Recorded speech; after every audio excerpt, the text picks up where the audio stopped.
জিনিস বানাতে গেলে আমার ম্যাটেরিয়াল শেষ হয়ে যায়, নয়তো আমি জিনিস খুঁজে পাই না। কোনো এক ডাইনোসরের যুগে আমি চুড়ির বেইস তারপর সুতো এগুলো কিনে রেখেছিলাম চুড়ি বানাবো করে, কিন্তু এতদিনে আমি পারিনি। তারপর দেখতেছি সবাই সেটা মেক করে ফেলতেছে। এখন চিন্তা করলাম যে আমারও বানাতে হবে। তো ফাইনালি আমিও টিউটোরিয়াল নিয়ে চলে আসলাম। এই চুড়ির সবচেয়ে কঠিন কাজ সুতাটা আপনার বেইসের সাথে পেঁচানোটা আপনি খুব সুন্দরভাবে করতে পারলে আপনার চুড়িটাও ফিনিশিং খুব ভালো আসবে। কুন্দন আপনি যে কোনোভাবে বসাতে পারেন, সেটা সমস্যা হবে না, কিন্তু ফিনিশিং যত ভালো আসবে চুড়ির, মানে সুতা পেঁচানোর ফিনিশিংটা তত আপনার সুন্দর আসবে। আমি এখানে অনেকবার চেষ্টা করতেছিলাম যাতে সুন্দরভাবে করতে পারি, কিন্তু আসলে আমি যেহেতু নতুন ট্রাই করতেছি তাই এখানে আটকে পড়ে ওখানে আটকে পড়ে, এগুলো আসলে ফেস করতে হয় প্রথম দিকে। হয়তো আপনি আস্তে আস্তে যখন আপনার কাজের হাত চলে আসবে তখন আর সমস্যাটা হবে না।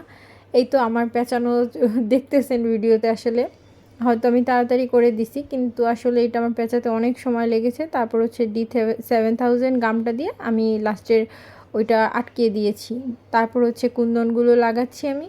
এখানে আমার কুন্দন বেশি একটা ছিল না, আমাদের এদিকে যেহেতু অনেক প্রাইস নেয় কুন্দনের, তো আমি অল্পই কিনে এনেছিলাম ভিডিও করার জন্য। এই তো আমি করতেছি, করতে করতে দেখবো একসময় আমার কুন্দন শেষ হয়ে আসছে, তখন আমি কমপ্লিট করতেও পারবো না চুড়িটা। তারপর কোনো রকম যেরকম পেরেছি আমি লাস্টে জাস্ট গোল গোলগুলো দিয়ে দিয়েছি, আর ওই 3টা ফুল করেছিলাম। আপনাদের যদি আরও সাড়া পাই তাহলে আরও টিউটোরিয়াল বানাবো।